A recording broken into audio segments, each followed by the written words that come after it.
daily with organic, farm to table, localized, neuralized, sterilized, Scotch guarded for 2020 repellent, available online, shipped via Amazon, not available on Sundays, broken pencil logic. You stay classy, internet. I'm Suave Burgundy. To quote the great mayor of Oak Cliff, Texas. What, you have so many quotes. Yeah, it's a lot of them. I can't just settle on just one. So if you're gonna say something that I've said, I cannot guess. Let's see here. Because I got some doozies. I'll just go with yeah. Yeah. Call me Jimmy Jam Garvin. Okay, there we go. So-and-so's only talk beef when their blank is starving. Today's date, Sunday, October the 13th. Yeah, my Lord. Yeah, my Lord. I said, yeah, my Lord. Yeah, my Lord. 20 and 20, 4 for 4. Would you like fries with that, sir? Yes. Dipping sauce for your nuggets, pause. In honor of the dinner that I had, I'm going to go with Dijon mustard. Okay. I've had mustard before, but I had hot mustard, but the Dijon, chef's kiss. Let the church say. Hey, man, we've had a very tumultuous, good and bad, last week and a half of professional wrestling. It's a whole lot of moving and shaking going on, and boy, the movers and the shakers are moving and shaking. Let's go back before Bad Blood. Back in time, montage. I need that dream sequence popping. Before we went on the you know who ain't gonna win bike to bike extravaganza. Right. We available on all streaming platforms. Everything, literally everything. We talked about the Vince McMahon documentary, Mr. McMahon on Netflix. Bill Simmons produced Peace, and I'm going to just leave it at Peace. Piece of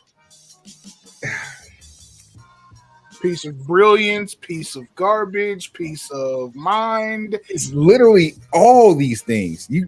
Every piece of art, piece of nothing, piece of peach. If peach in air quotes, piece of a piece, pieces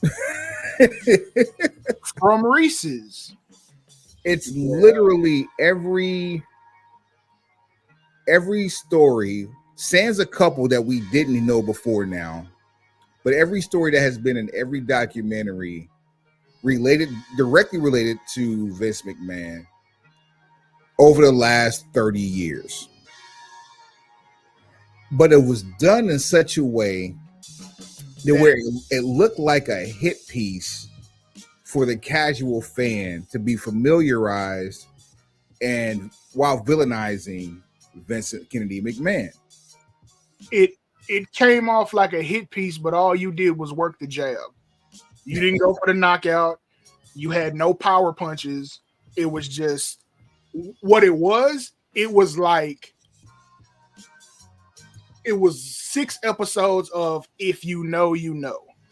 If you don't know, here you go. Now you know. You're not gonna pick up the nuances because like. It was a hit piece kind of based on it's if you know, you know.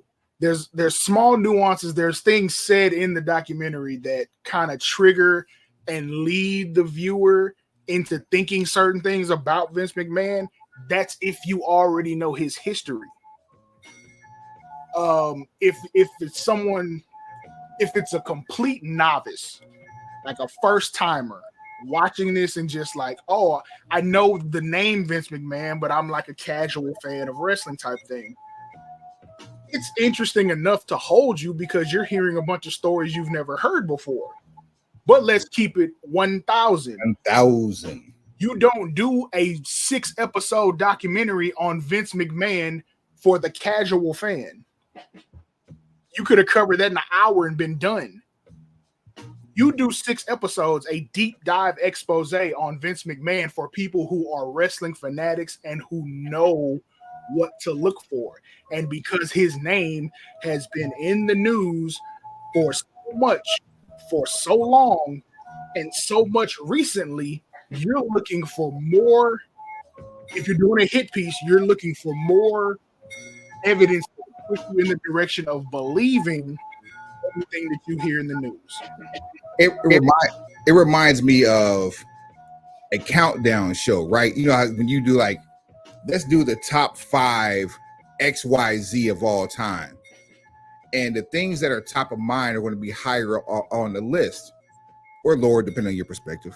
But if you're starting with number 5, episode 2 would be number 5, and then you slowly work your way to number 1, which number 1 top of mind is the fact that he's dealing with this legal situation with Janelle Grant. And it kicks off talking about how they had hundreds of hours of interviews, and this can't be what you ended up with after hundreds of hours of interviews. It can't be. The 6 hours that we got of all the hundreds of hours of interviews, this is the best y'all could come up with. Like it doesn't sound like a healthy compromise because Vince wanted to buy the whole thing back anyway. That's not speculation. That's real life. That happened. Yes. That made it to the news. He wanted to buy this back so it never made the light of day. So if he didn't like this, like what did you leave on the cutting room floor? Because this feels like a compromise. It's like I say, it's nuanced. Like if you know there's a couple of triggers in here that are like, oh, this leads you to understand the behavior versus I would have preferred Dark Side of the Ring had done an episode. If we like just for real. Because this started to come off a whole lot like if you've watched documentaries on the WWE network, whether it in its infancy or during its current iteration on Peacock, if you've watched the Monday Night Wars episodes of that documentary, neck and neck, same. So you're telling me the same story that's been told 10 times. I'll do you one better, Suave. There was the 9 Lives of Vince McMahon that was on Vice. Oh, yeah. Every ounce of that was sprinkled throughout these 6 hours of this show. And that was bad. It was bad. Like you had all these different things you could have gone into. Obviously, you talked to him about his childhood. That's something nobody ever hears about. No, you don't hear about the issues with his stepfather, and you don't like you had all that opportunity to go into that. Didn't the fact that he was obsessed? No, we didn't see it. I bet it happened. We didn't see it. Continue. No, what I'm saying, you didn't put it in the final piece. So if you don't put it in the final presentation, it's a missed opportunity. It's just something we talk about now. It's cutting room floor or director's cut, whatever the case may be. You didn't go into the fact of how and why he was so obsessed with Dr. Jerry Graham. And that's essentially who he based his personality in real life off of. So you could have went into who Jerry Graham is, what their relationship was. You didn't talk to Vince. Well, you did, but you didn't put it into the final presentation about 2 to 3 minutes talking about the importance of Dr. Jerry Graham does not do Dr. Jerry Graham or Vince McMahon any justice if you don't know who Jerry Graham is. You don't go into the dynamic of Vince Jr. and Vince Sr. and how Vince started basically, as an announcer, worked his way up through and ended up buying his father out. You didn't talk about none of that. They just literally touched on it. Like you took all that and put it on a paragraph and gave it to us in video form. These topics are enough to build episodes around. You can build seasons around the whole Vince Sr., Vince Jr. You could build a season around that. Look, no cap. I would have taken Dr. Jerry Graham and then Vince Jr., Vince Sr. early relationship. That's one whole episode by itself. Like you can obviously, yeah, you could build a whole season off of it, but just for the consumption of not only the hardcore wrestling fan, but also the novice or the casual fan, you can make a 1 hour episode out of those two subjects by itself. And then that'll serve the viewer better when it comes to establishing an understanding of why Vince is the way he is. Hell, we could do 6 episodes of this show talking about the things that we want to know more of. In all honesty, you see what I'm saying? Like when they went into the whole ring boy stuff. Now that okay, cool. That's episode worthy, and the fact that Pat Patterson got caught up in it and that wasn't even his vibe, supposedly. Leroy McGurk and Mike McGurk. That story is important to the dichotomy of everything. If you're going to Dirk McGurk. No, not definitely not Dirt Dog. No, Dirk McGurk had nothing to do with it. But that should have been a whole episode unto itself, because that particular time and the allegations that are wrapped up in that time period, one, seldom talked about ever. Two, further lead into what ended up coming to pass and is going on right now. You got to build a narrative. You have to tell a story. And I'm not saying this just from a viewer's perspective. I'm saying this as a person who shoots, edits, and puts together video. You're telling a story to the viewer that they can follow. Hey, you didn't pick a direction. EP. Let's go back and forth. We'll do 5. I'll let you start it off. So I get 2, you get 3. I bet. If we were to extend this show by 5 episodes, by stretching out pieces that were talked about or touched on, give me 5 shows that we could do to get a better idea of who Vince McMahon truly is.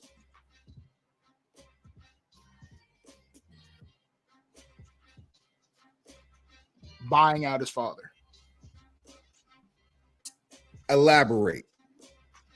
So we know, well, some of us know about how he raised the money for WrestleMania 1. What was the situation like, and how did that whole situation come to pass of Vince buying out Vince Sr.? Because there's a whole thing that goes with that where it's like, you're going to buy it for this price and make these payment installments. But if there's a balloon payment at the end of this, and if you can't make that balloon payment, everything goes back to us. And you get no refund. No refund, no nothing. You just walk out with whatever you came in with. Your draws. You walk out with your draws. And really, you don't need them because you asked out anyway. So that as being an episode, like, look, that means he had to get cutthroat in these streets, because you out here negotiating not only with your father, but a committee of individuals who want nothing more than to see you fail.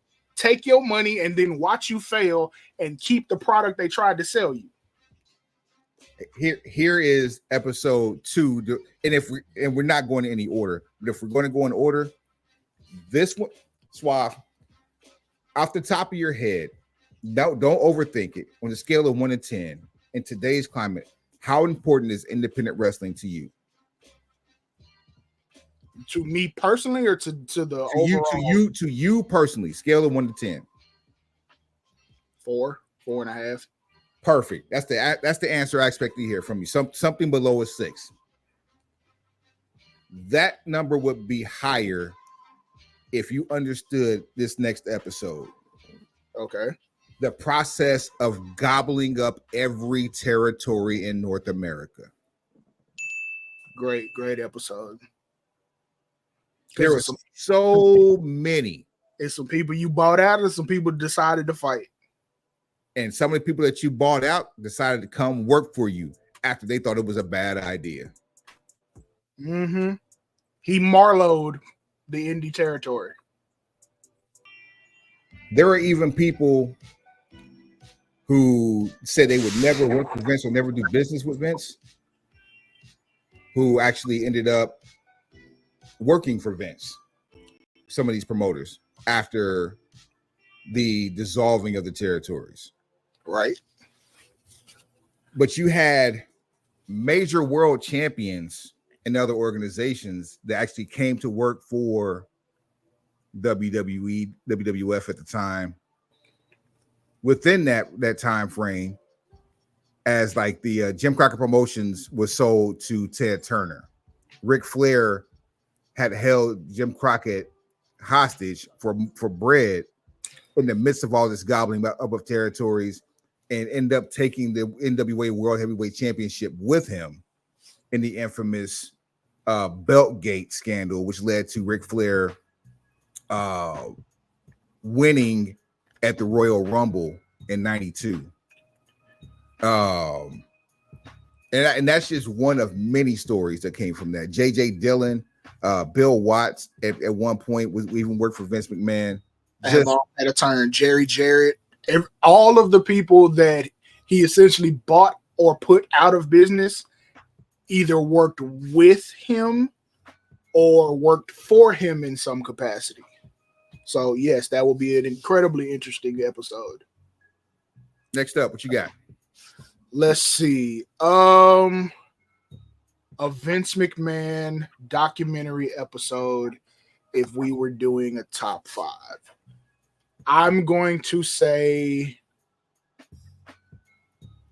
post-steroid trial,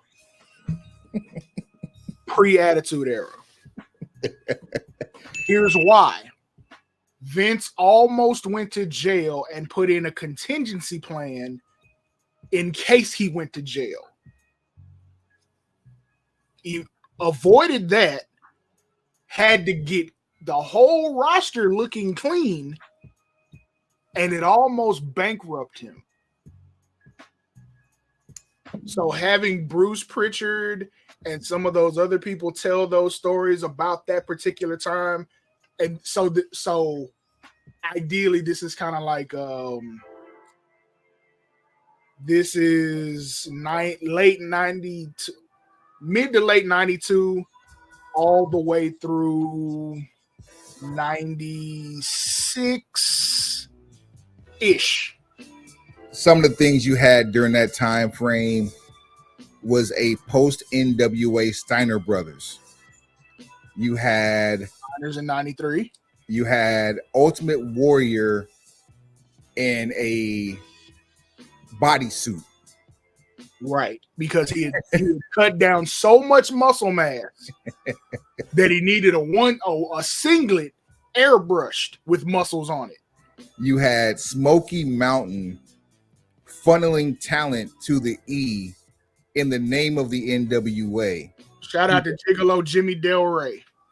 Gigolo Jimmy Del Rey, the Rock and Roll Express, managed by Jim Cornette. If you don't know how asinine that sounds, that was that time frame. Right. You had the NWA World Heavyweight Champion, who was also the UFC World Heavyweight Champion, Dan Severn. True. Even Dan Severn at some point ended up working for Vince McMahon later on in the Attitude Era. Yep. But yeah, it get real treacherous in them trenches. The almost going bankrupt is the part that I'm most concerned and interested in. Like, how is he functioning when he's cutting pay? They knocking back luxuries at the office. They sending people home. This is also the time where you sign Bret Hart to this 10-year, $2 million contract that you know you can't pay. Bret Hart, Yokozuna dealing with fluctuating weight. That comes and goes during this time. Lex Luger, post-accident. Right. The creation and abolition in the same breath of the World Bodybuilding Federation. Oh, WBF is a part of it. You see what I'm saying? Slim and Trim Lex Luger, Ico Pro, like all of it. Then the fact that you get air quotes betrayed by Hogan because he told you I'd never compete against you, but the first time he had a movie that bombed and Hollywood wasn't fooling with him like that, he went and got the money from Ted Turner and Eric Bischoff, had a whole parade in Disney. Perfect segue, because my next episode is what happened to Hogan and Savage specifically. Wow. You lose your top 2 draws, one for your own ego, the other one because you wanted to transition and get younger. Now, I'm not gonna lie. I'll give him foresight on this. Transitioning from we're not gonna keep putting older talent in and over. We're going to transition and get younger because that's the only thing that's going to save us and keep us afloat. I understand. Yes, it robbed us of a couple of dream scenarios, but for the greater good and the larger, the delivery was terrible. The message was loud and clear, but the delivery was terrible. Right. And here's the thing. Unc shows up. What up, Unc? Here's the thing. If you're going to deal with Hogan and Savage specifically, you do realize there is a story that is floating and has been floating for a couple of decades that has to do with Randy Savage and the McMahon family that's going to have to be addressed one way or the other. Please enlighten me, because this is news to me. This is what I'm talking about. This is Bill Simmons. Where you at? So there's this ongoing internet rumor that says Randy Savage has. Wait, is Randy Savage even in the Hall of Fame now? Yes, he is now, posthumously. When did he go in? Lanny Poffo inducted him. So that's definitely in the 20 teens. Yes.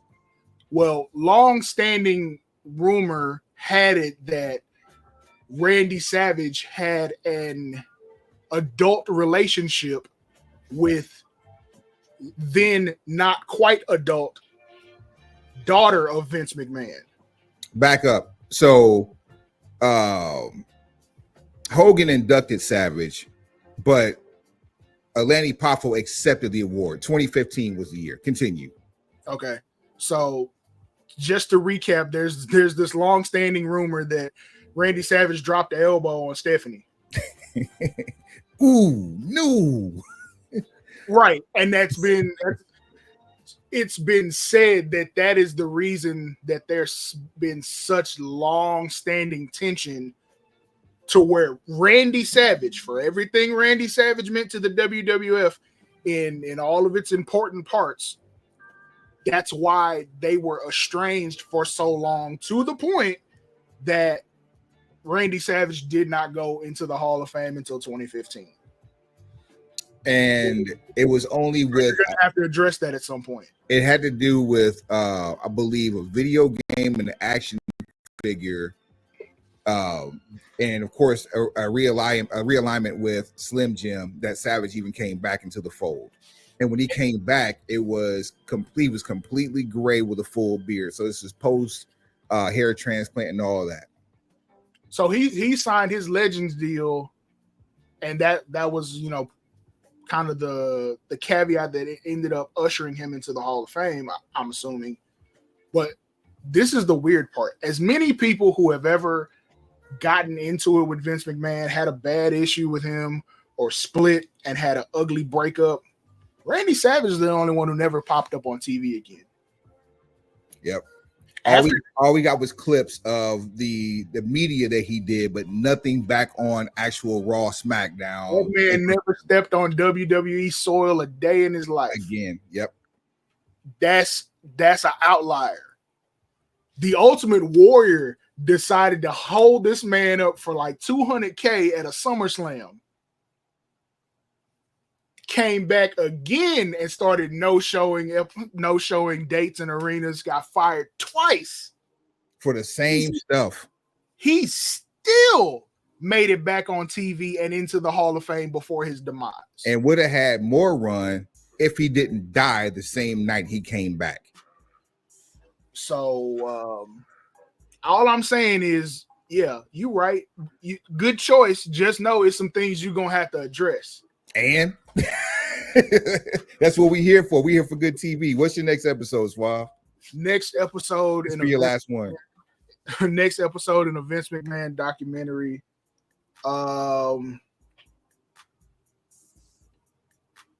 Him and Shane. Shane, honorable mention coming. Go ahead. A deep dive into Shane's relationship with Vince McMahon. And I want both of them sitting down. So, like, both of them can do separate interviews, but at some point, I need them sitting, like, within arm's reach of each other, talking about some of this.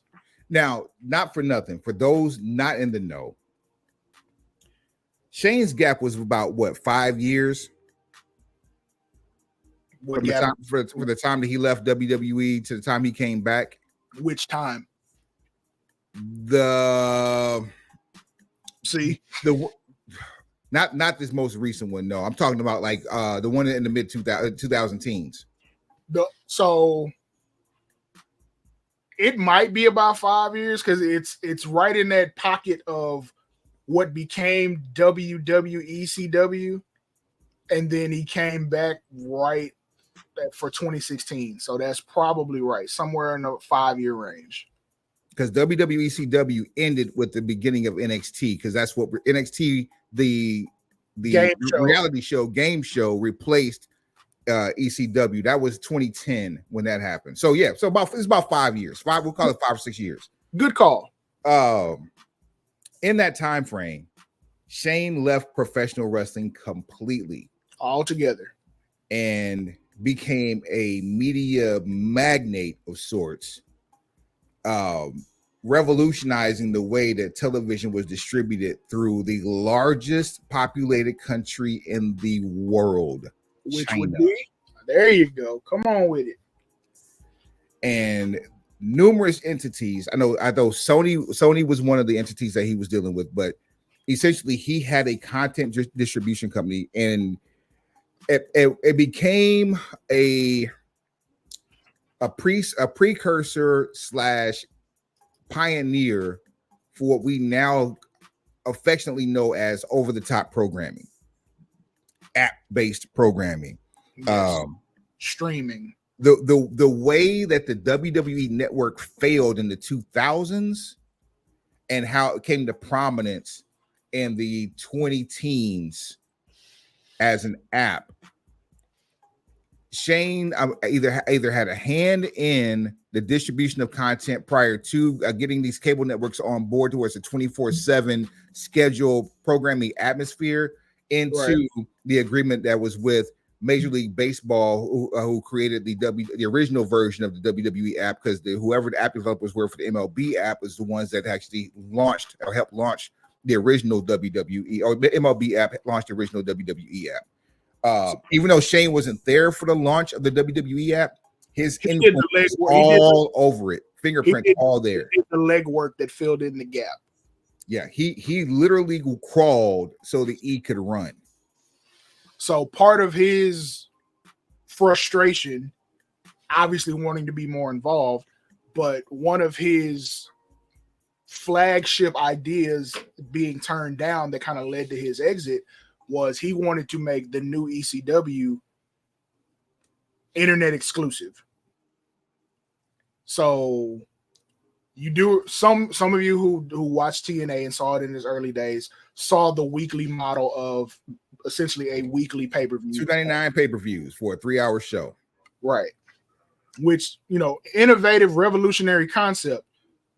Shane had something similar, but this was going to draw the money from Shane was ahead of his time in the sense that he said, we'll give you the product for free. Like, testers out. We'll put the testers out for free. You can come get the product from us for free. We're going to charge the people that want to advertise to you. So what became the new YouTube model, what became the model for social media influencers, Shane was on that. And he wanted to do that for WWECW so that ECW could remain truer to what it was versus what it became when it was on the Sci-Fi Network and you were trying to mix in supernatural nonsense to please people who didn't even watch the show. To know how Vince Jr.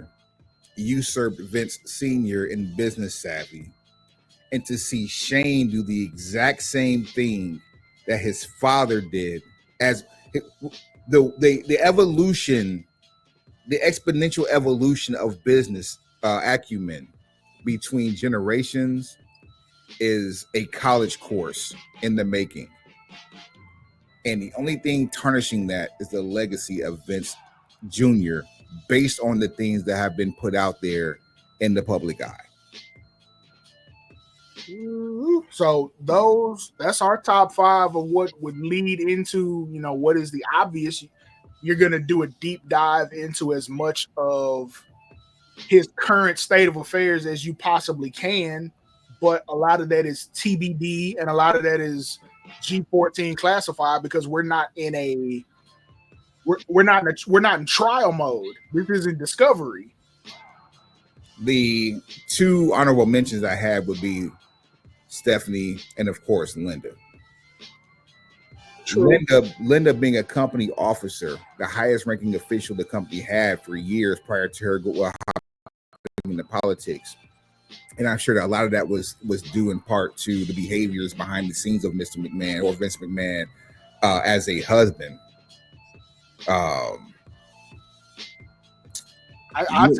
want to talk about Pandora's box?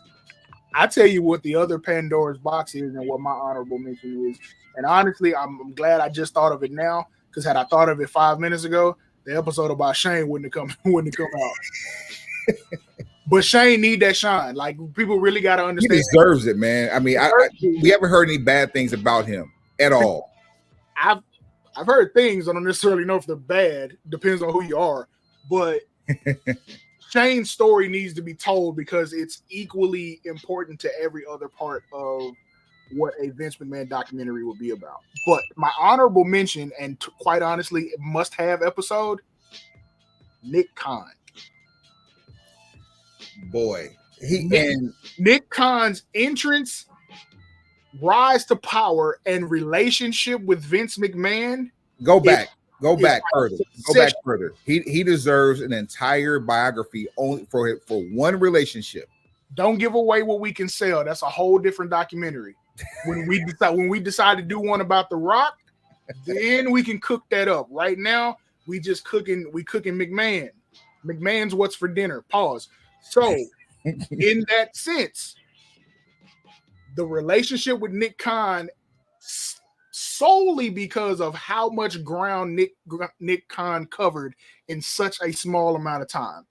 Nobody comes into a family-run company 30 years after the fact, gets right next to the head guy in charge, and has him almost exiled in less than 5 years. He ran up the flagpole and became the flag in 5 years. Somebody talk to me so I can talk to them. Yo, that's that hot takes, man. I love it. Good stuff, Suave. Good stuff. But Bill Simmons he shouldn't be able to make another wrestling related documentary for at least another 5 years. Yeah, he's on punishment. between the Andre the Giant one he did for HBO and this one, yeah, you gotta chill. Somebody, either your editing department ain't holding up, or somebody in the chain of command is dropping the ball and it's reflecting poorly on you, Bill. Andre. Yeah, see? Are you trying to Andre's in there? I'm trying to. Are you really trying to like shame people into like are you shaming those who are defenseless in a way to garner viewers? Is that a good way of putting what? Because he's 0 for 2 so far. I think he has good intent. Well, I ain't gonna say he has good intentions. Let me not lie, because I don't know that man like that. I think he has an idea that he wants to execute. He has the resources to do so. He has the clout and the cachet to get certain things greenlit, and he's just not a closer.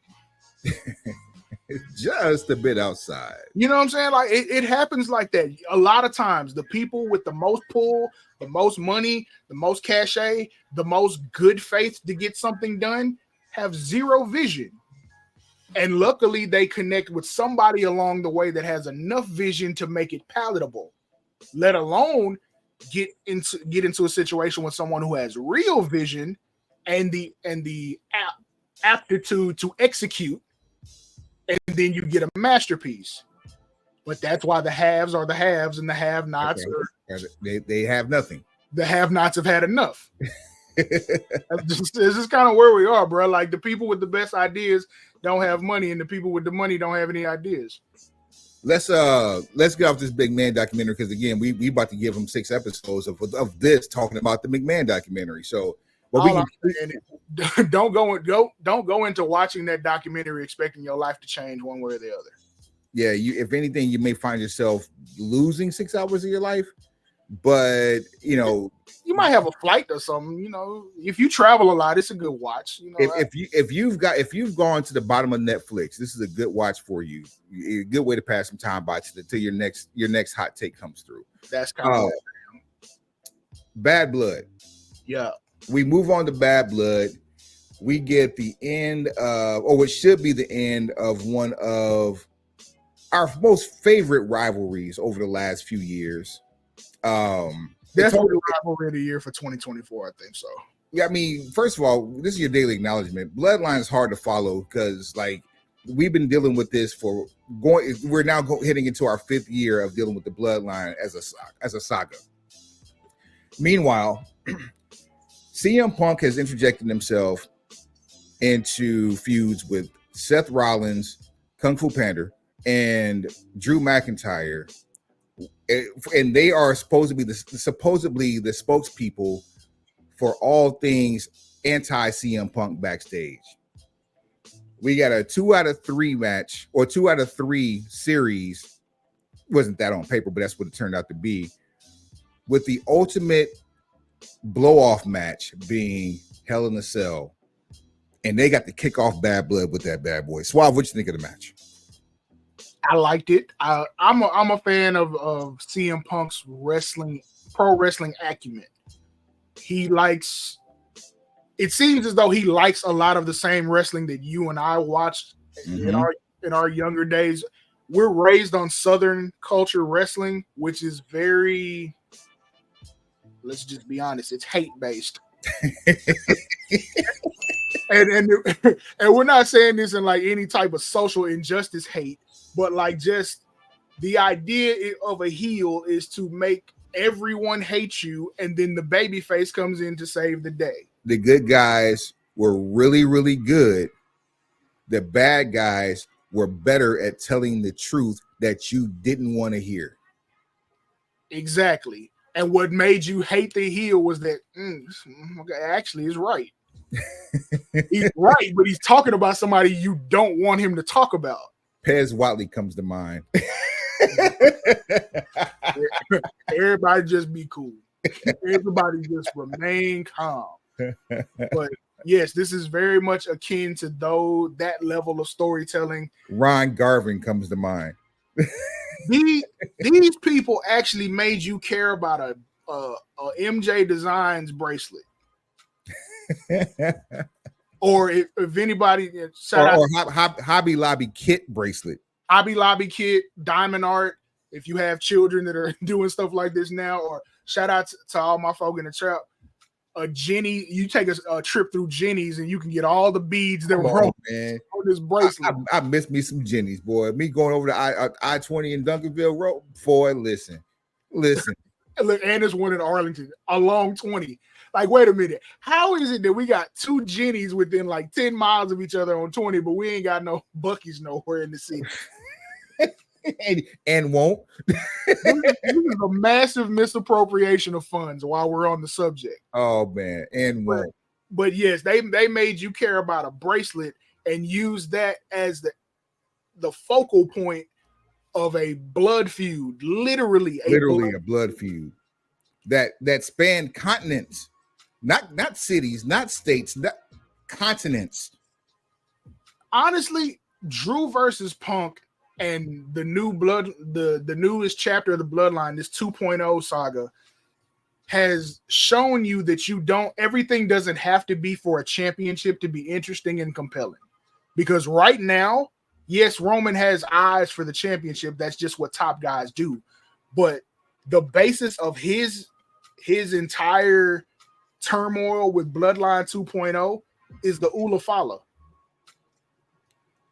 And literally the symbol, the crown. It is the equivalent of a crown.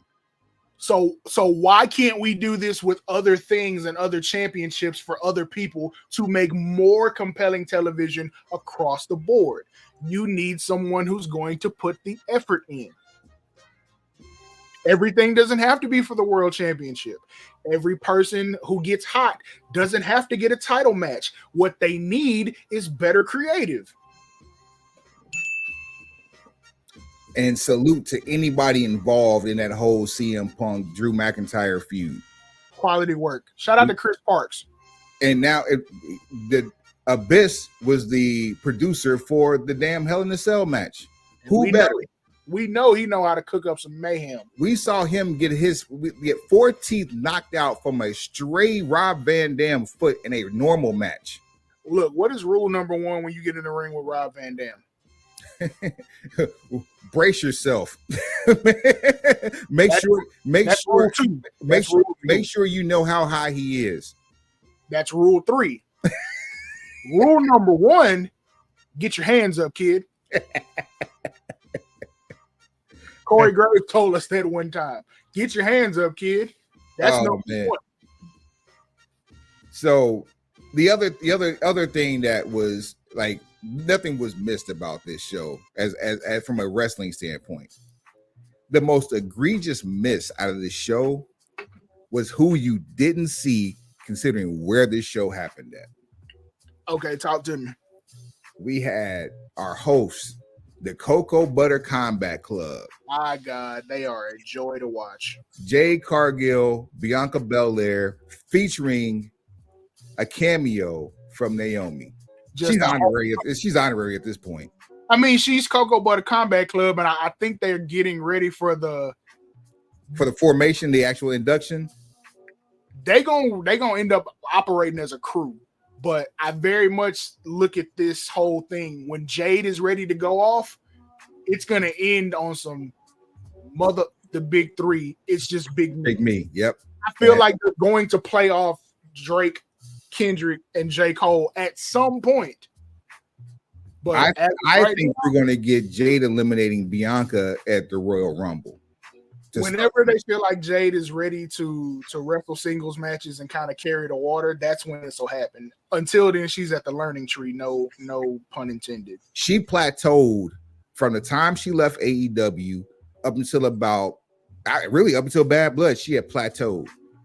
That work that we have seen in the last 2 weeks from her, and I don't know if you paid attention to what happened in NXT, probably not, but her work level, the quality, straight up and to the right. Well, good. She's getting what we hoped that she would get in her training, and I think and she looked good in NXT. She looked damn good in NXT last week. The problem is that people aren't patient, and it seems like the darker hue of skin you have, the less patient they are with you and results. So look, but this ain't this. But we ain't talking about them as far as what we didn't see, because they brought the party to the screen. I just want to congratulate them for a chocolate. And then we can move forward. A tsunami, in case you didn't hear that. Yeah, a tsunami of chocolate.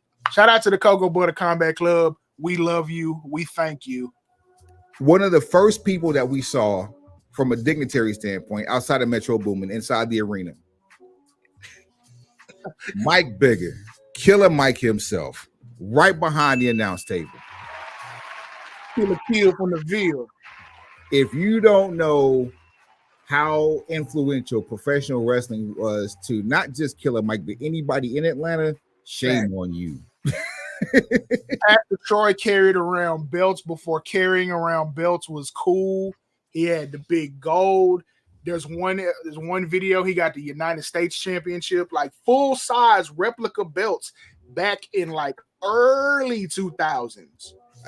I'm sure if If you don't talk about it with them, they're not going to bring it up. But if you strike a nerve, they're going to sit you down and learn you a little something. The same way I can talk to you about Mid-South, the same way they can talk to you about Georgia Championship, NWA, Jim Crockett Promotions, and WCW. I guarantee you. Killer Mike, Pastor Troy, these are your official invites to join us at the Broken Pencil Booking Company Pro Wrestling Podcast and Radio Show infused with hip hop. People missing from this show. If you can get him at the Democratic National Convention, you can get him at a WWE event. I'm talking about Lil Jon. Someone should have made the call. We could have got, even though they're not from Atlanta, they are Atlanta natives now, and they are adopted sons. Atlanta adjacent. Drama and Don Cannon should have been there. Cannon. And DJ Sense, if you want to throw an extra in there. Oh, where's Future, Ludacris, Jeezy, Tip, Zaytoven, CeeLo Green, where you at? College Park. You mentioned Pastor Troy. I did. And another adopted son of Atlanta, only because he's been so polarizing in his social media activity. I'm talking about Boosie. Why not? Boosie would have sent everything viral off top. I'm just saying, Boosie front row at a WWE pay-per-view feels like a missed opportunity. Even if he would have had on the AEW shirt, it would have been.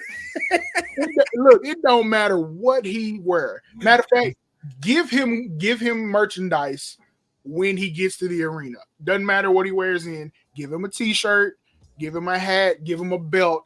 I guarantee you it's gonna be worth it. Triple H had mentioned about, and we'll get to him in a second too. He made mention about the infusion and or the involvement of hip hop, the hip hop community in the he mentioned infusing hip hop somewhere. No, he did not. No, he just mentioned the involvement, not the infusing. I mean, okay, I was gonna say somebody look. Zell me mine is what you said, but he mentioned that in a press conference. Let me get that up out you. And what y'all missed out on while y'all talking about just making people make appearances and having Sexy Red just completely shoot the TV screen or the camera off the TV is the biggest hip hop Atlanta posse cut of all time under the WWE umbrella. Completely missed opportunity. You could have got Lotto to pull up because Lotto could have did a segment with the Cocoa Butter Combat Club, or she could have did something with Jada Parker, or you could have got Big Boy from Outkast. Dre might have pulled though. Dre might be a wrestling fan, but Dre moved to the beat of his own drummer or flute, whatever it may be. You close enough to another state, like David Banner could have been involved because yes, Mississippi, but it's I-20. I'd be willing to guess that he is a wrestling fan in some way, shape, or form. As you say, straight shot down I-20, and I'm sure he got property in Atlanta. I'd be willing to bet a toe on it. Chill, Dion. Hey, whoa. Coach Prime, take it easy. Who else could have been a part of that? Did we mention Future? If we didn't mention Future, okay. Yeah, we mentioned Pluto. Yeah, we got Pluto in there. Still, just the names I gave you alone. That's good by itself. It's a gangster grill. That gave us an entire gangster. Even Chris Hill, even Scrappy. He's a wrestler now. Scrap is wrestling. So you could have you put Jelly Roll in the ring. Untrained. Look, and Austin Theory done talked about, hey, I put him in the game. Just grab here and I'll do the rest. Pause. So back to this press conference though. Back to it. Aside from before we get there, we had the reemergence of Jimmy Uso, Big Jim, if you will. Big Jim Uso. Actually, yeah, he wasn't at was he a Bad Blood? Yeah. Okay, that's right. Okay, I'm thinking SmackDown for some reason because he was there. Law firm of Big Jim Uso and Associates. And then we had the Big Uso we had The Rock show up. Super big mega Oos. That's how we refer to him. Super big mega Oos. Pause. The Oos of all Ooses with his People's Championship in tow. That's a fine looking belt.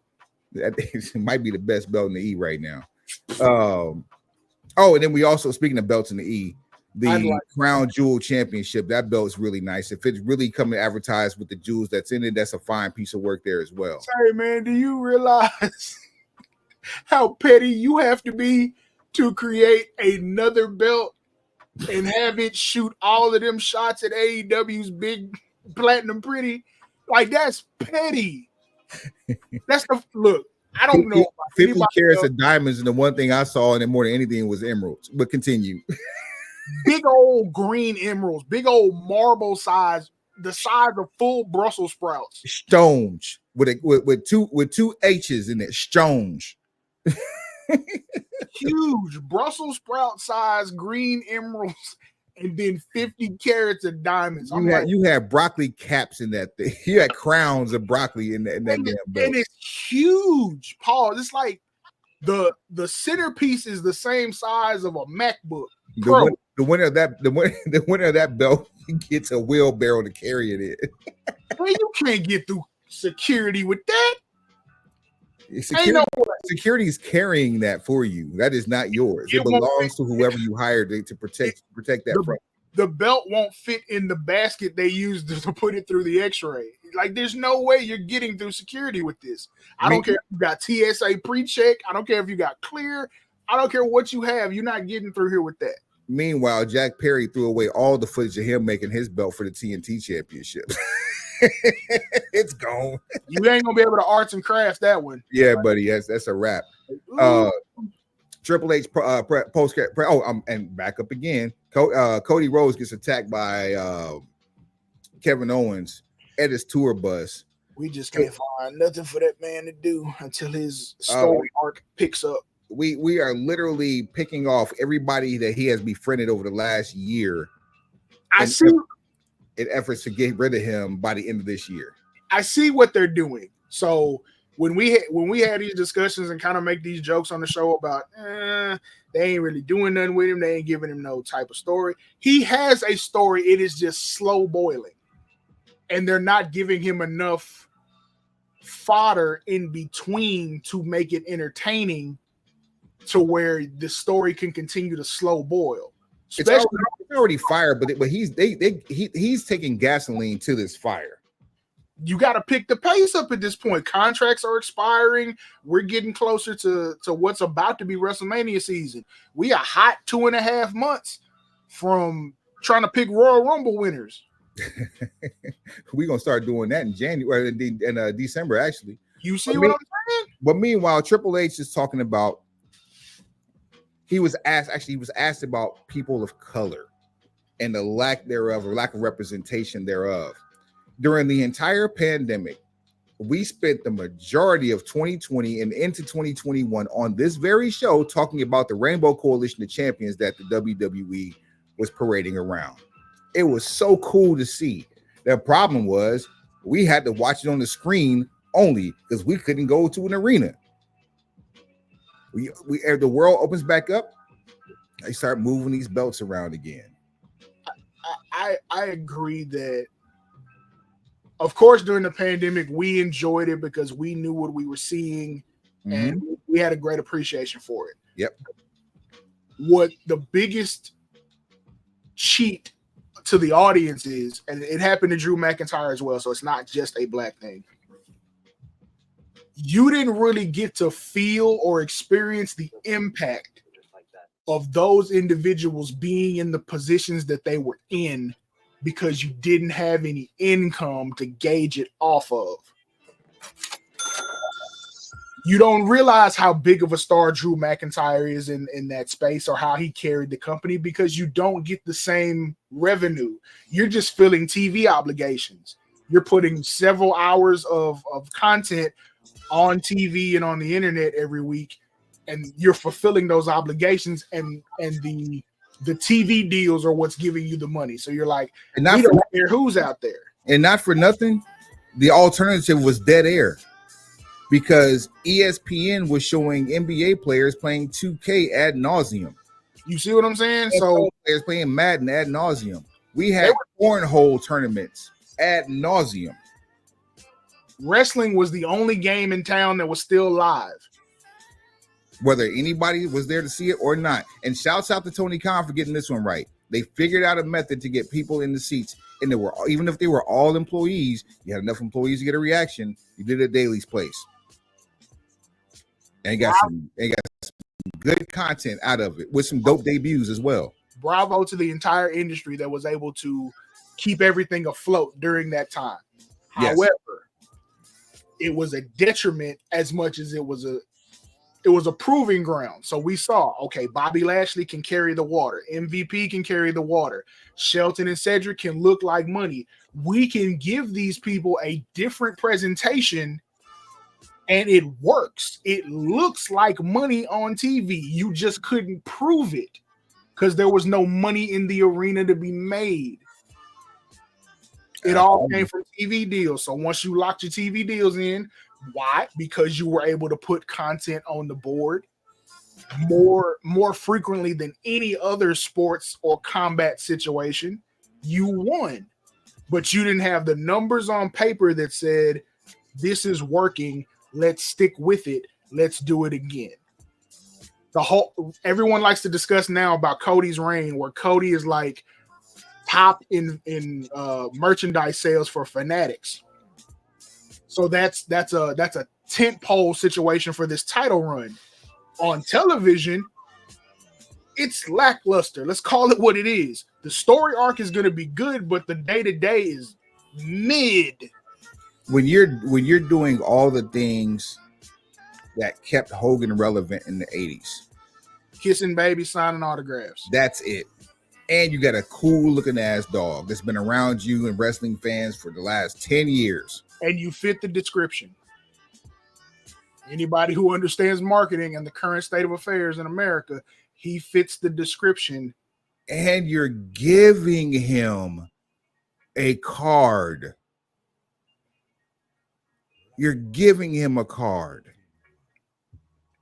But yet we still have to worry about people asking questions about representation because your champion is carrying a card. And your chief content officer, without responding to the card that Cody is carrying, said he doesn't see color. To which people of color replied, bullshit. Yeah, pretty much. So, okay. For those who don't understand why this was a poor answer, it's the answer that I guess at one point sounded like it was politically correct, but because words matter and we are people that pay attention to words, when you dissect that statement, it makes absolutely no sense for the person who said it. Because go ahead. I was going to say, let me ask you this. Okay. Jade Cargill and Bianca Belair are hurt. Is Naomi hosting Bad Blood by herself? No.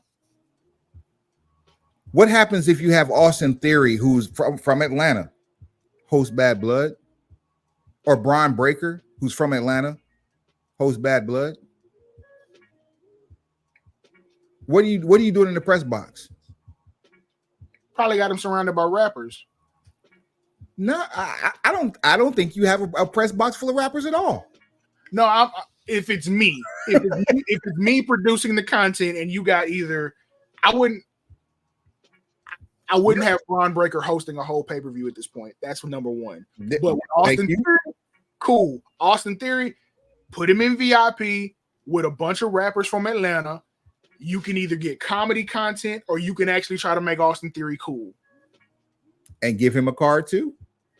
I didn't say give him a card. I said make him okay. Cool. I'm not the guy to be giving out passes. This part.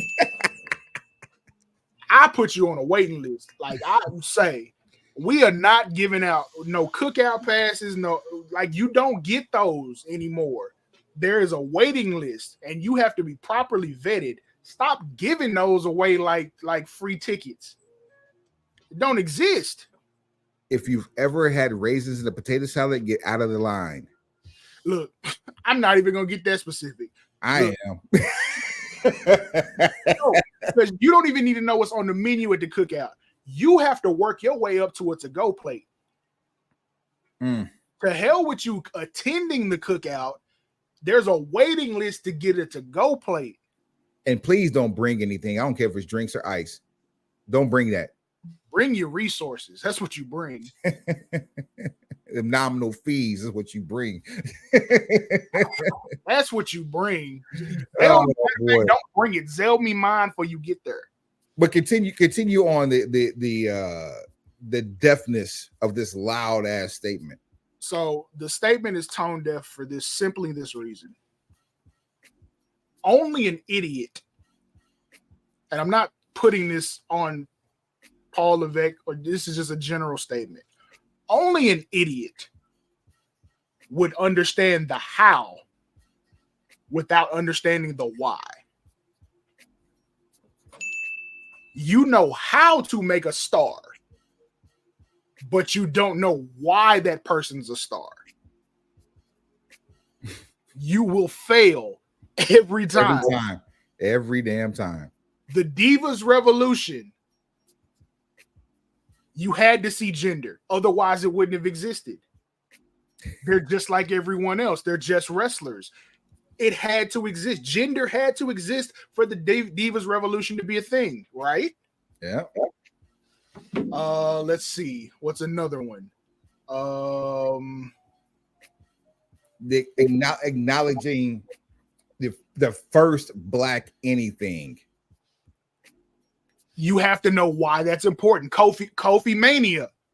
You have to understand the why. You could have put anybody into that circumstance and had their work rate just be high enough to be like, okay, they deserve a title match. You don't understand the why as to why Kofi Mania was so successful and so meaningful, so big and impactful, or the why people are still pissed off about how you handled the end of it. How it ended, yes.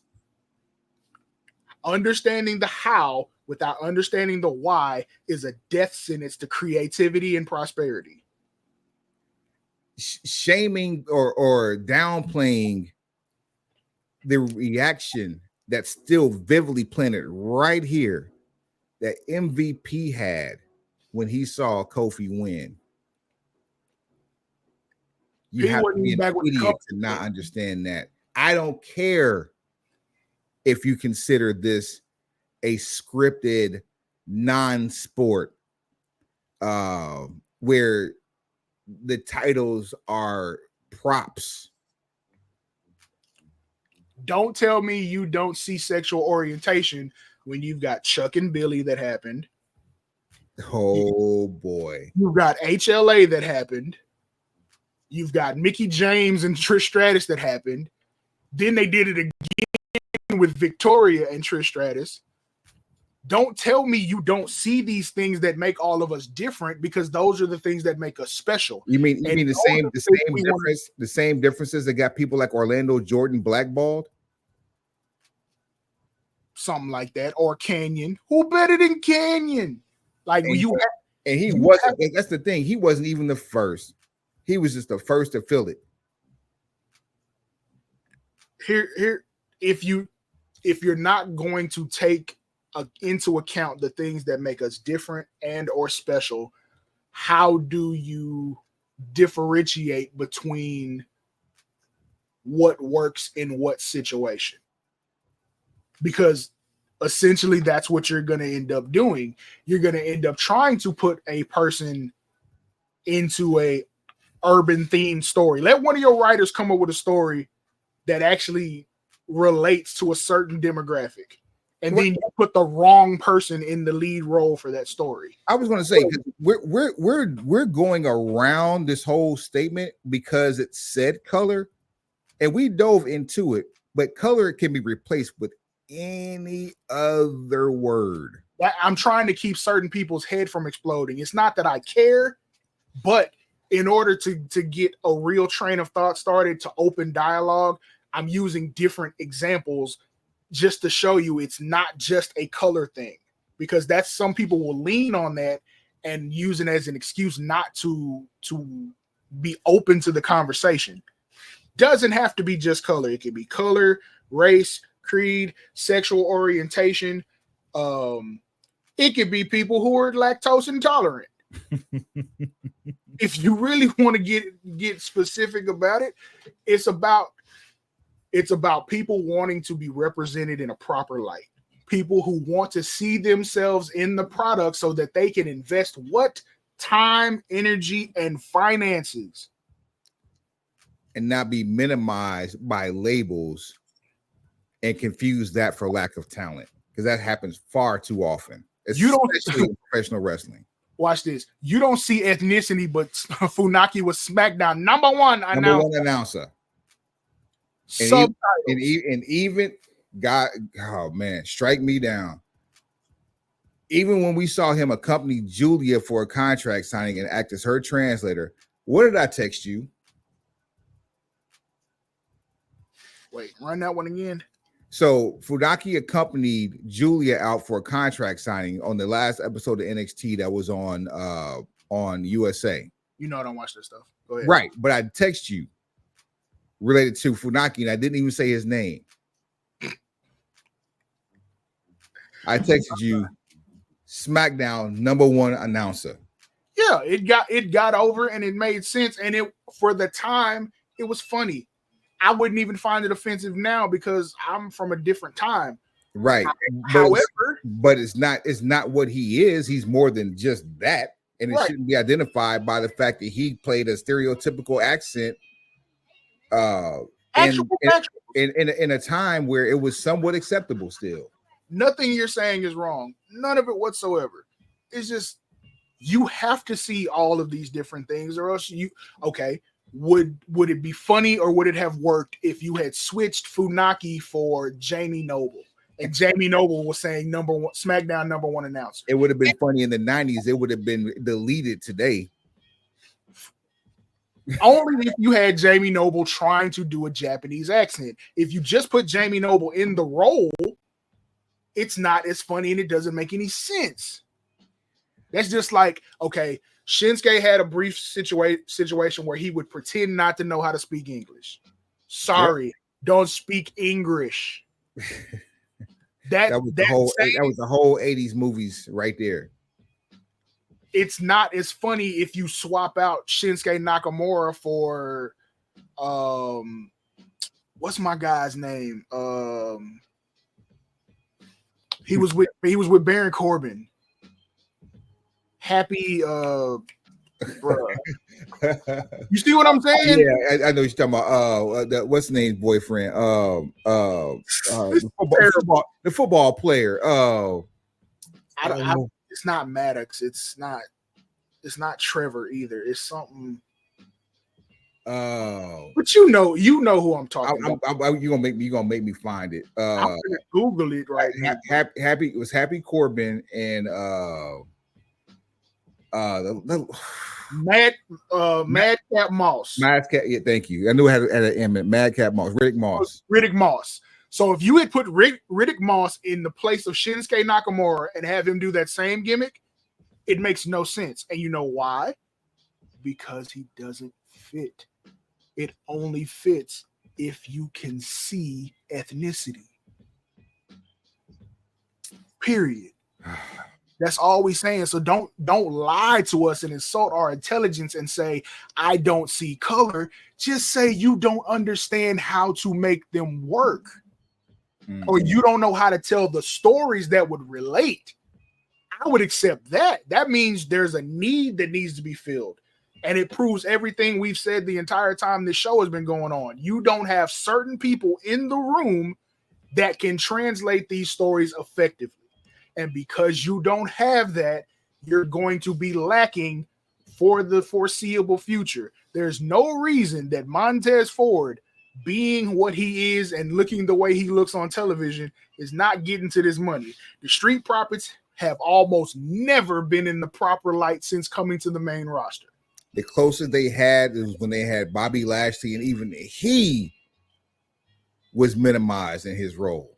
And peep this, the other time that they were actually close was when?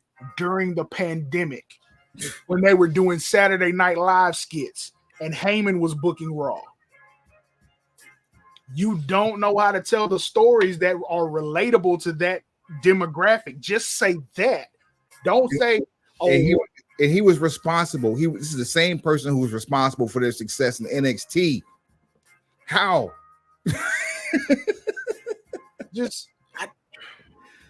Oh boy! Don't tell me you don't see color, because I know that's a lie. Before we get away from Bad Blood, Bill Goldberg was in the audience and had a situation with Walter in our house. Yes, in our house. And Walter did Walter things on the microphone and got BotchBot 9800 riled up.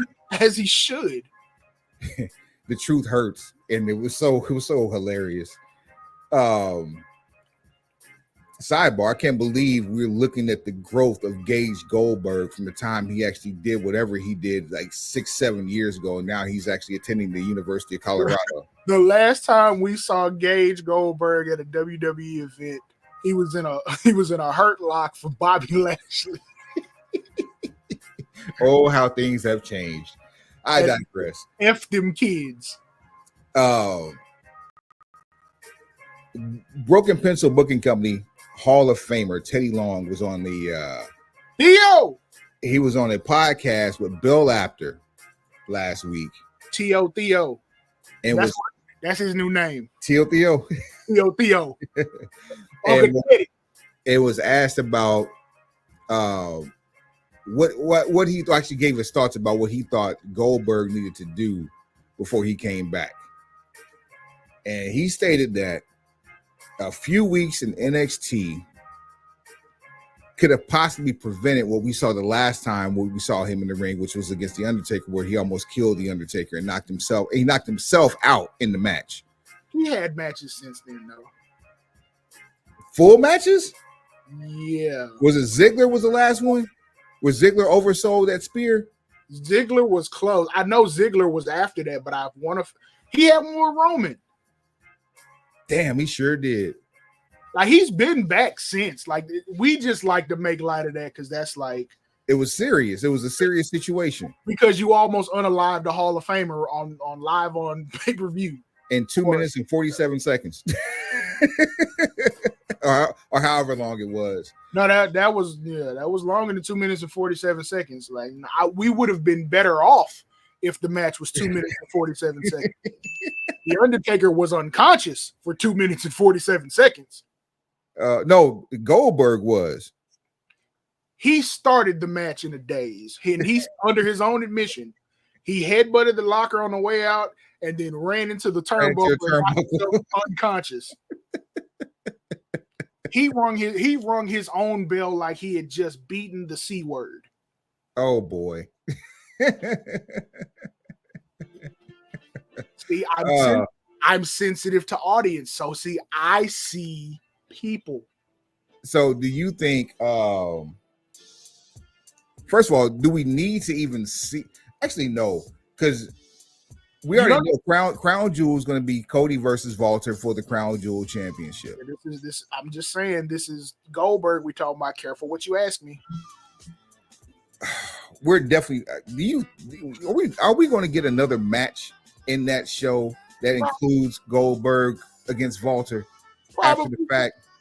It might be his Survivor Series match, mainly because one, it's a name. Goldberg does have a name, regardless of what people think about his actual in-ring product. He has a name that can still be pimped for a couple dollars. And Bill Apter and Teddy Long both seem to think that he has a few more good matches left in him. But continue. I won't tell that lie at all. I'm with you.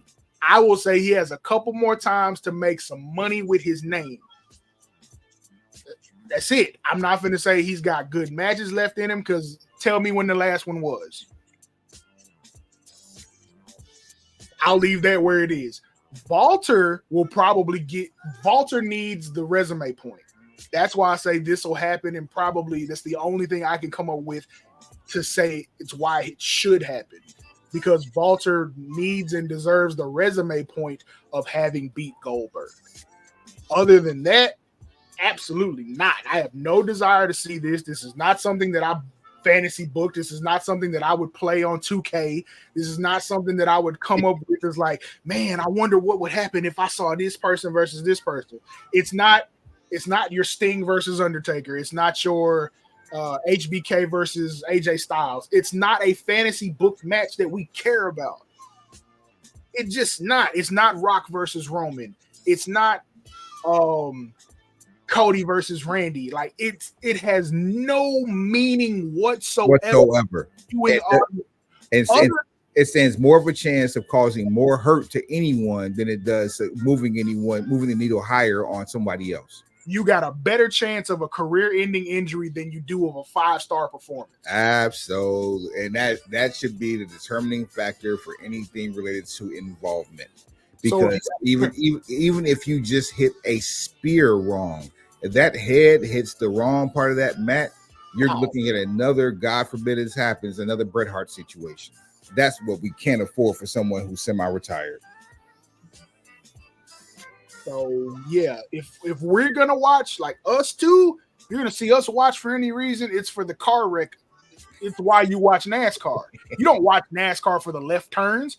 You're watching NASCAR for when things go left. We are Waldorf and Statler when it comes to professional wrestling, and you will address us as such when you see us in public, because we're going to give you that same energy. This is no different, especially when it comes to Bill Goldberg. Before we get away from WWE and jump over to AEW, one little bit of crossover business to handle. Okay. We mentioned NXT. NXT is now on the CW network, and they have gone to, I don't know, depending on your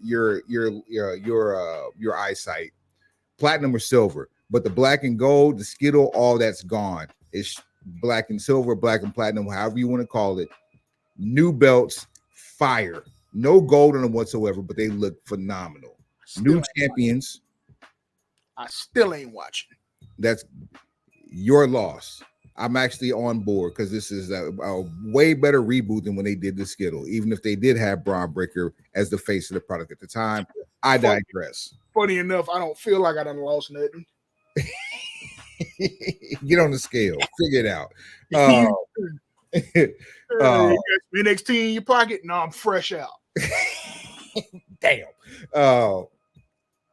NXT's first week on the CW, actually this past week on the CW, featured their new champion, 2-time NXT champion Trick Williams, as well as that name is never gonna sit right with me.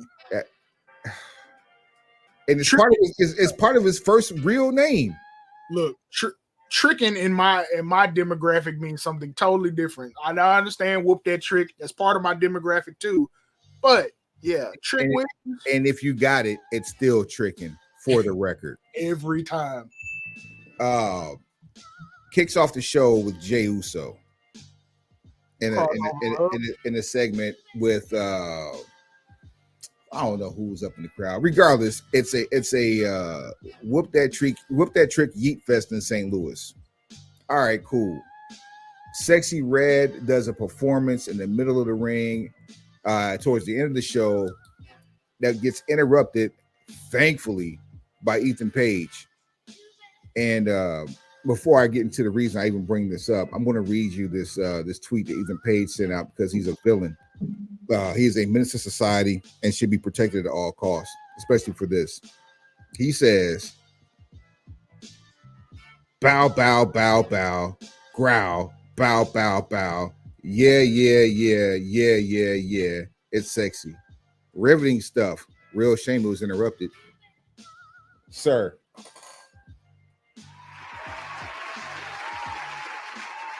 If there was a Broken Pencil Player of the Week award, you just earned the first one." That's it. All that out the way. That show did more viewership in those 2 hours on the CW than all of AEW's programming did combined last week. That is unfortunate. Now it was a go home week for AEW as well. Now, one thing before I let you jump in here, one thing that catered to that is the fact that we are in the middle of Major League Baseball playoffs, and the start of the NHL season. The Turner networks or Warner Brothers Discovery networks are home to both of these things, specifically TBS and TNT. They're home to NHL and home to Major League Baseball. So Dynamite was moved to Tuesday as opposed to its normal spot on Wednesday. Suave didn't even realize that Dynamite was on Tuesday until it was already over with on Tuesday. Ain't nobody told me nothing. Not the damn. They last week on Dynamite, they just kept talking about Title Tuesday, but didn't tell you that it was going to be this past Tuesday on a go-home week for a pay-per-view, which is on a Saturday that's normally held on a Sunday. You can holler at Freaky Friday all you want to. If I don't know what's going on, I'm opt out. Don't matter. Title Tuesday, Freaky Friday, Flash Friday. Meanwhile, we head to the Tacoma Dome, and we see MVP have interaction with Swerve Strickland. Swerve Strickland teases a turn, but stays with Prince Nana, and we continue to swerve when we drive. So he is back to being a face, for those of you keeping count. He's a face now. It is. I don't know how long that will last, but he is back to being a full-fledged face. Let's go back to March at Revolution where he took on Samoa Joe, and the crowd was cheering for him, but he was not a face. And we move forward from that to now, 7 months later, and the only reason he's a face is because he gets his house burned down by the person whose house Swerve broke into with their child there. When we talked about the heroes and villains. Mm-hmm. And we still need Deuce Freight. This would have been the episode for Deuce Freight to be on, so he could finally explain to you the nuances of that Swerve versus Hangman storyline that nobody seems to be willing to discuss publicly. We got to put that feeler out there, man, because even if we got to do a special episode, because we both got travel coming up, which is one reason why we're doing the show on the Sunday night. If we factual, I'll commit to this. If we can get him on while we're on the road, I would love to do a live episode on location to get him to explain this, because this is something that even though the moment's gone, this is something that the world needs to hear this point of view. It will be like the director's cut to this episode, because it fits so well with the conversation we're having, as of this entire episode that we're giving you right now. Like, absolutely, it'd been perfect. Shelton Benjamin or MVP, we couldn't see because the how bad the camera work was, waylays a referee, which I'm sure we'll get some backlash off of on that one. My goodness. But aside from seeing that segment, and I didn't even see it in its entirety, that entire pay-per-view on Triller was as bad as anything we've ever done with the original BR app, the Bleacher Report app. So you had a poor viewing experience, I take it. I did not see one complete match or segment due to buffering, and I have 5 gig per second fiber running to my house. I don't know what to say to that. All I can say is the clock is ticking and Max is supposed to be coming. Pause. So the sooner we can get to Max, the sooner we can stop paying $50 a pop for pay-per-views, and we can get a little bit more control over what it is, the quality of what we're viewing. I vowed not to even do the 2-pack Shakur for All In and All Out, but because the price was right, we did it, and we got under the $50 price point per pay-per-view. Hallelujah. I guarantee you, I am not spending another $50 the rest of this year on anything AEW related. And I'm going to be at All In. I'm telling you that I'm going to be there. Hook up by crook. I'm going to be at All In. And next year is up no matter what. It's just this pay-per-view situation though can go to hell with gasoline draws. This is not the first time we've had one of these instances where a pay-per-view may have under-delivered the expectations. And that's what hurt even worse, Suave. It just wasn't as good. There was some highlights from what I did see, but the fact that I had a bad experience and the card was just a very expensive Dynamite doesn't help my situation. That's what you can't. That's what you cannot get for 54.11.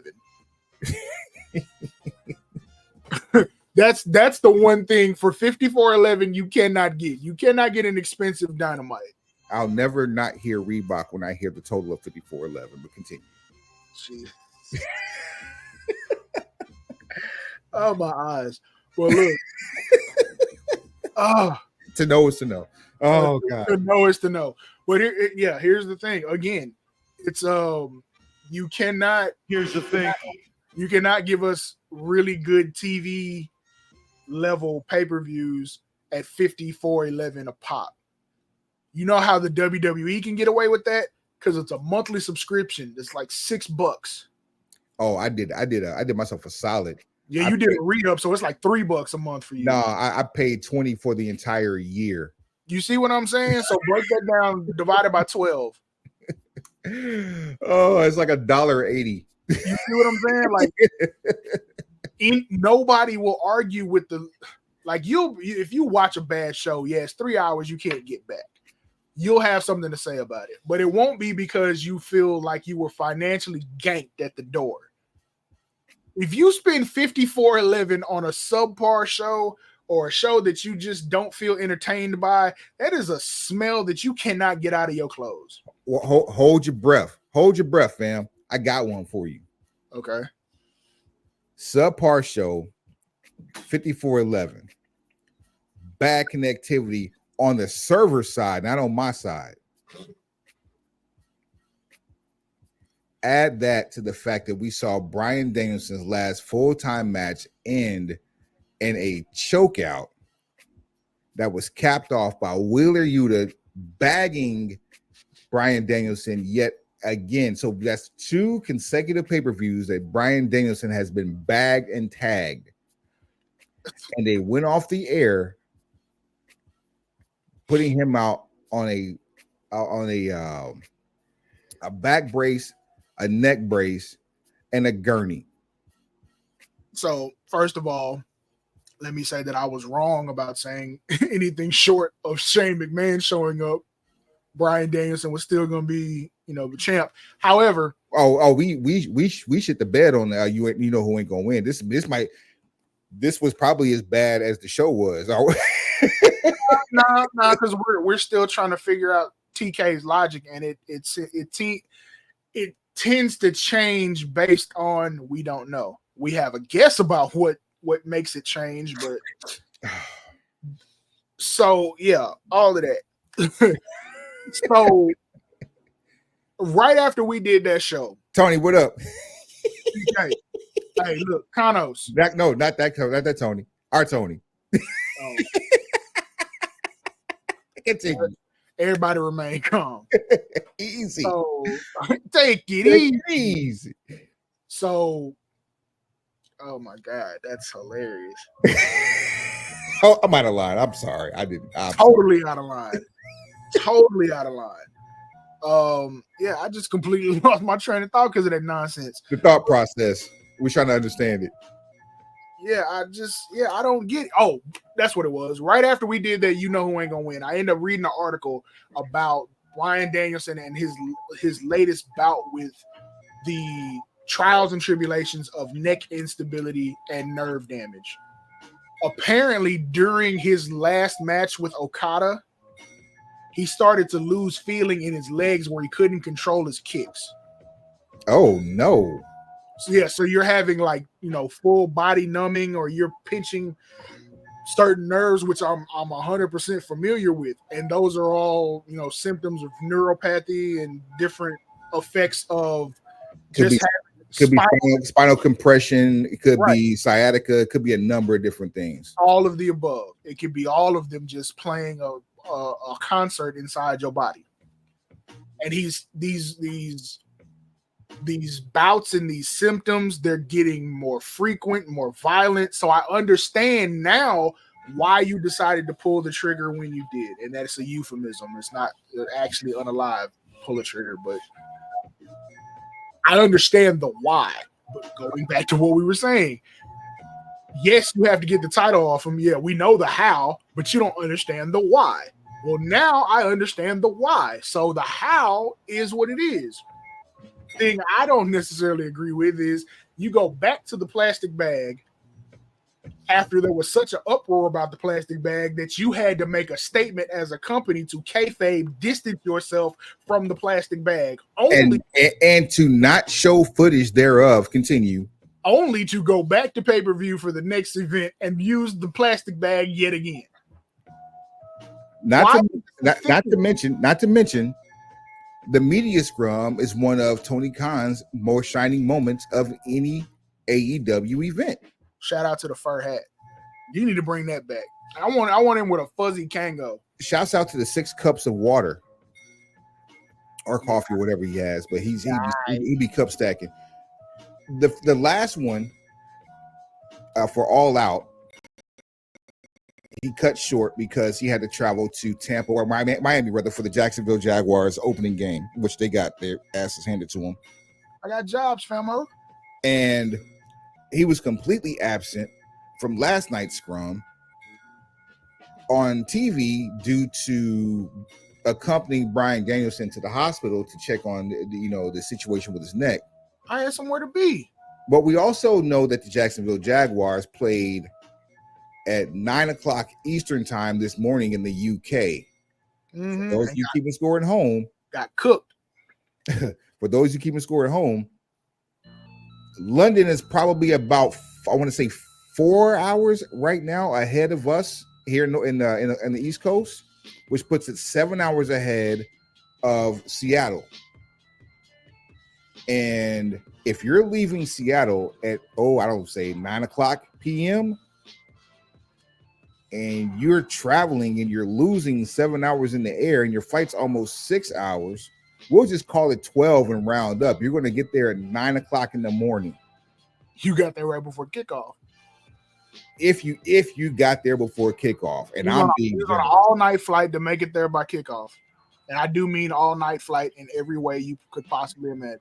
On private air travel, with more than likely one fuel stop before you crossed the pond. And it was snowing in that plane. Will you behave? Well, Will you stop? I'm talking about the same way it was snowing here in Dallas this weekend. I am too. Well, there's 2 different types of snow in this city too. Yeah. Oh man. Go ahead. Yeah, I was young ladies and party favors. It remains to be seen how all this plays out. Thank you for your career and your service to the industry, Bryan Danielson. This definitely cannot go unnoticed, especially when one of your biggest detractors shows sympathy and concern for your situation. And I'm talking about Nigel McGuinness. And so it seems to be like a proper send-off. But yeah, all the prediction that we had about Bryan Danielson going different places, yep, you through booking. I mean, we thought we could kind of ride the wave and just basically have him do like once a month type situations. Then you probably could have done another match with him getting a tag partner for Mox.